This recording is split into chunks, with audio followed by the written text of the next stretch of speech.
hay ningún país que tenga una historia registrada de su propio pasado más extensa que la de los chinos. Así que, a pesar de las sanciones, Corea del Norte ha logrado mantenerse. Por eso, Corea del Norte e Irán hoy se beneficiarán de lo que ha sucedido en Ucrania. Si permites la importación libre de vehículos eléctricos chinos, eventualmente perderás esa industria. Y ahora estamos en un periodo desafiante en la sociedad occidental, porque el sistema impide la planificación estratégica a largo plazo. El ex ministro singapurense George Yeo ofrece una visión sobria de un mundo que avanza más allá del globalismo liderado por Estados Unidos.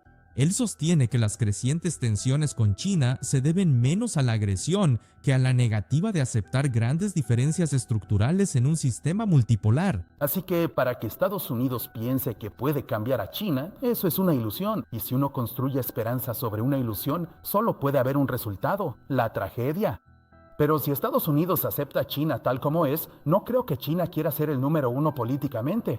Será el número uno económicamente por el tamaño de su población, pero no quiere asumir las cargas de ser el hegemón global, de ser el policía del mundo, de asegurar que las vías marítimas estén abiertas, que exista un sistema internacional que funcione. Estaría bastante contenta si Estados Unidos se encargara de eso. Así que si lo que Estados Unidos busca no es derribar a China ni impedir que ascienda, sino decir, mira, en un mundo multipolar, al final, ¿seguiremos siendo primus inter pares? ¿Será el primero entre iguales por el idioma inglés, por los estándares, porque Estados Unidos en sí mismo es un metasistema, e pluribus unum, con componentes diversos pero unidos en una república constitucional, sostenida por ciertos valores de libertad y democracia. Creo que incluso el pueblo chino admira eso. No están seguros de que pueda funcionar. Ciertamente no puede funcionar en China, pero cuando vienen a Estados Unidos, eres investigador, eres taxista, eres programador de software. Sí, es un sistema que funciona y me tratan de manera justa. Ese comentario sobre que Estados Unidos no sería el número 2 fue lo que más me inquietó, porque sugería que Estados Unidos haría todo lo posible para evitar que China fuera el número 1. Y el embajador chino en Washington durante muchos años, Cui Tiankai, después de retirarse regresó a Beijing, creo, fue a finales de 2022. Él dio un discurso preparado, donde dijo que no hay límite para la mala voluntad que Estados Unidos tiene hacia China. Me sorprendió lo que dijo, y volví a ver el video y lo vi leyendo de un guión. Fue una declaración preparada y, por lo tanto, en el sistema chino aprobada de alguna manera, una advertencia al pueblo chino para que esté preparado para lo peor. Si ambos lados continúan por este camino, creo que habrá grandes problemas. Creo que China está preparada para aceptar a Estados Unidos tal como es. Puede que tenga sus deseos de que Estados Unidos esté en un declive secular, pero si Estados Unidos se recupera, creo que China está preparada para aceptar que es un país con una fuerza muy especial, al que los hijos de muchos de sus líderes querrían venir para estudiar, investigar, trabajar y quizás incluso establecerse. Ellos lo saben. Lo que no quieren es que Estados Unidos quiera, de alguna manera, cambiar a China a su propia imagen. Para mí, eso es completamente irrealista. Quiero decir, hay académicos de China que han invertido casi toda su vida estudiando China. Aman tanto a China que quieren cambiarla. Y cuando se dan cuenta de que China no ha cambiado, ese amor se convierte en odio. Eso no puede ser la base del amor, eso de te amo porque puedo cambiarte. Esa es la base de los problemas. Y China tiene su propia naturaleza profunda debido a su larga historia. No hay ningún país que tenga una historia registrada de su propio pasado más extensa que la de los chinos. Entonces, con esa codificación tan profunda y extensa, ¿cómo cambias eso? Ni siquiera Xi Jinping puede cambiarlo. Mao Zedong, antes de morir, dijo, al final solo he cambiado unas cuantas cosas en mi propio vecindario. Él inició una revolución cultural queriendo cambiar China y fracasó porque, como civilización, es la más conservadora en la historia china y por eso ha sobrevivido. Estados Unidos es un conjunto. Allí hay una parte de Estados Unidos que es hegemónica, que probablemente usa la fuerza para lograr objetivos políticos. Una vez le dije eso a un amigo estadounidense. Él se sintió algo incómodo cuando se lo dije. Le dije, ustedes son un pueblo belicoso. Ante cualquier pretexto movilizan fuerzas militares. lo cual es cierto históricamente. Pero al mismo tiempo, todos los que hemos pasado tiempo en Estados Unidos sabemos lo generoso que es el pueblo estadounidense. Cuando mi hijo menor tuvo leucemia, tuvo la suerte de ser atendido en el Hospital de Investigación Infantil St. Jude, que quizás sea la organización benéfica más grande de Estados Unidos. No tuvimos que pagar ni un centavo porque no teníamos seguro.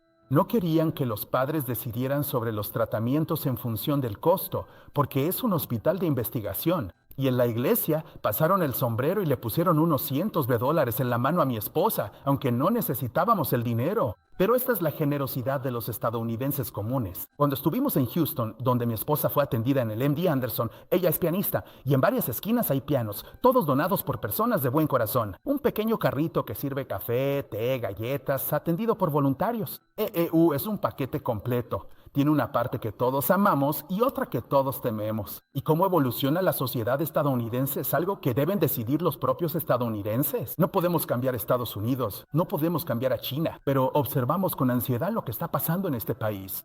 Yeo presenta a Estados Unidos como un conjunto de contrastes, una potencia belicosa que moviliza fuerzas en un instante y una nación capaz de una generosidad extraordinaria, como la atención que recibió su hijo en el Hospital St. Jude.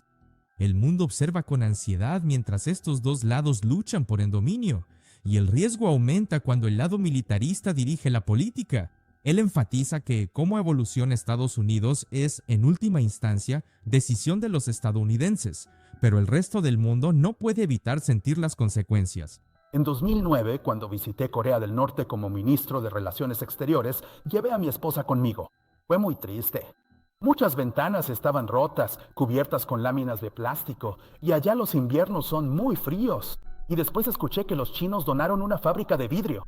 Después de dejar el gobierno, 10 años después, en 2019, volví a visitar Corea del Norte. A pesar de las sanciones, Pyongyang se veía mucho mejor. Y de nuevo fui al sur, a la zona desmilitarizada de MZ, y el campo estaba mucho más desarrollado. Así que, a pesar de las sanciones, Corea del Norte ha logrado mantenerse, desarrollar sus capacidades nucleares, su capacidad de misiles balísticos intercontinentales, ICBM, y en gran medida ha mantenido su integridad física y espiritual con un gran sentido de dignidad. Corea del Sur tiene 30,000 soldados estadounidenses. Corea del Norte no tolerará ni siquiera un solo soldado del EPL, solo los muertos en el cementerio.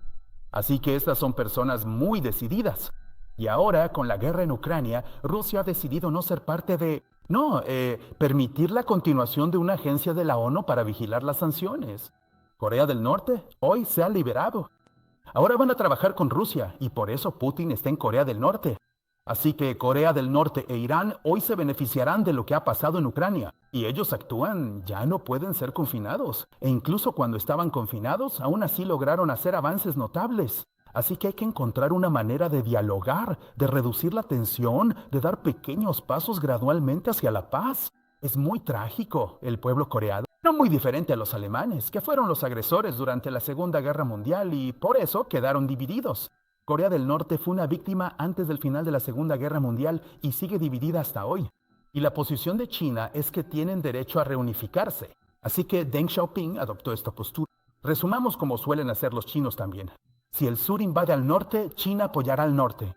Si el norte invade al sur, China no se involucrará, pero tampoco se opondrá, porque la unificación de Corea es un derecho del pueblo coreano. Esa es su creencia. Y su embajador en Pyongyang siempre tiene un rango superior al embajador en Seúl. De hecho, su embajador en Pyongyang siempre proviene del Departamento de Enlace Internacional del Partido Comunista Chino. Pero al mismo tiempo, tienen vínculos muy estrechos con Corea del Sur, con quien mantienen una relación económica muy fuerte. Y cuando Corea del Sur permitió que los estadounidenses desplegaran radares de defensa aérea para el sistema THAAD, castigaron a Corea del Sur. Y al final, Corea del Sur tuvo que ajustar su postura. Así que mantienen sus vínculos tanto con Corea del Norte como con Corea del Sur, con Rusia, y gestiona sus relaciones con Estados Unidos y con Japón. Así que China, de hecho, está jugando un juego muy hábil, en mi opinión. Creo que el problema con la competitividad china en ciertos sectores de la manufactura es que siempre ha sido así. Cuando China está en paz y organizada, es la economía más productiva del mundo. Por ejemplo, la cerámica china. En cada dinastía, cuando están en paz, producen más que todos los demás. Y naturalmente los demás se sienten amenazados. Y de hecho las industrias están amenazadas. Así que cuando el algodón y las telas británicas se volvieron competitivas, tan competitivas que la India tuvo que importarlas, eso prácticamente destruyó la industria textil y de telas local india. Si la India hubiera sido independiente y autónoma, habría bloqueado la importación de textiles británicos, pero no podían hacerlo. Así que veo la reacción de Estados Unidos y Europa ante la competitividad china como algo natural, y quizá no sea posible evitar las negociaciones comerciales y la gestión del comercio. Entonces, si permites la libre importación de vehículos eléctricos chinos, eventualmente perderás la industria. Pero si proteges, le impones un costo a tus propios consumidores. ¿El tiempo que ganes te permitirá ponerte al día en productividad? Si no puedes, entonces deberías cambiar de posición, porque hay un costo involucrado en comprar ese tiempo. Cuando fui ministro de Comercio, una vez di un discurso diciendo que la aplanadora viene bajando por la autopista. Si te paras frente a ella, no es muy inteligente, pero si te haces a un lado y aprovechas la corriente, serás arrastrado junto con ella. Así que necesitas una estrategia más cuidadosa. Si solo respondes al dolor que sienten las personas comunes y reaccionas de manera inmediata, el resultado será un dolor mayor después. Así que en el caso de Singapur somos demasiado pequeños para fijar precios en el mundo. Somos tomadores de precios, así que nos ajustamos. En esta área no puedo competir, así que en vez de competir contigo, tú te conviertes en un insumo barato para lo que yo quiero exportar. Entonces yo me beneficio de tu competitividad. Y tiene que haber un pensamiento más sutil, más profundo y a más largo plazo. Pero es muy difícil en una democracia que sobrevive de una elección a otra, porque todo el tiempo enfrentas presión desde la base y tus respuestas son a corto plazo en vez de a largo plazo. La competitividad china, al final, depende de un mercado interno muy grande y de una población muy trabajadora. O sea, ellos trabajan los fines de semana. Eso está contagiando a Singapur ahora. Hay un término TGIT, del gracias a Dios es viernes al gracias a Dios es jueves. ¿Y por qué no TGITW?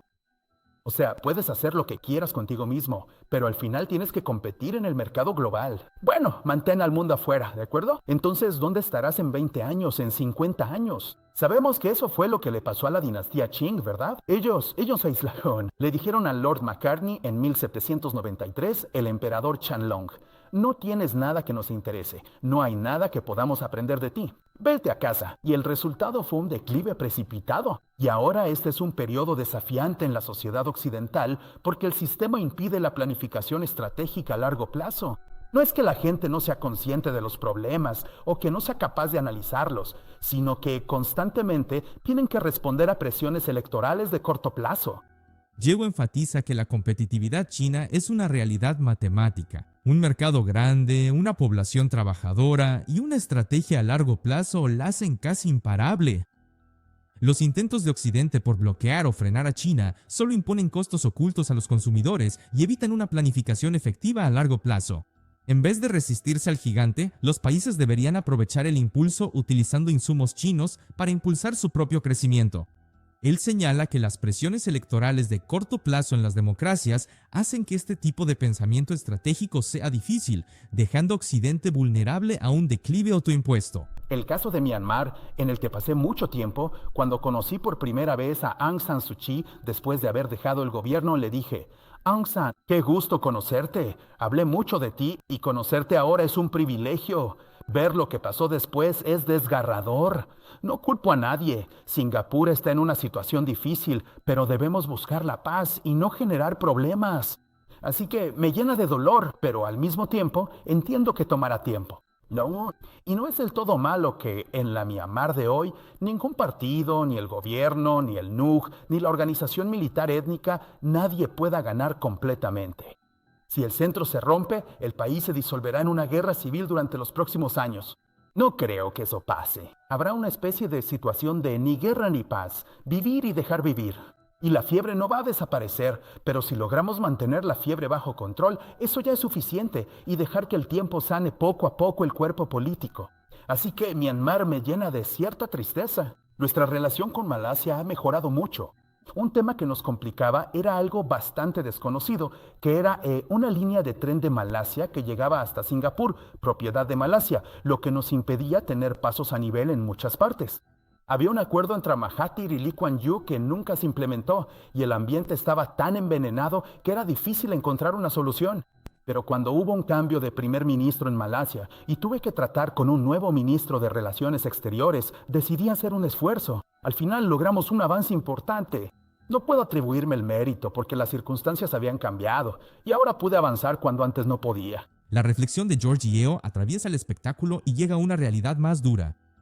La era en la que una sola potencia dictaba los resultados está llegando a su fin, y los intentos de forzar la historia solo producen tragedias. En regiones como Myanmar, la estabilidad a menudo toma la forma de un equilibrio incómodo, donde la paciencia importa más que la presión y el tiempo logra lo que el poder no puede. Para la próxima generación, la lección no es elegir bandos en una nueva guerra fría, sino aprender a vivir en un mundo multipolar donde la moderación, la convivencia y la diplomacia práctica importan más que la dominación ideológica.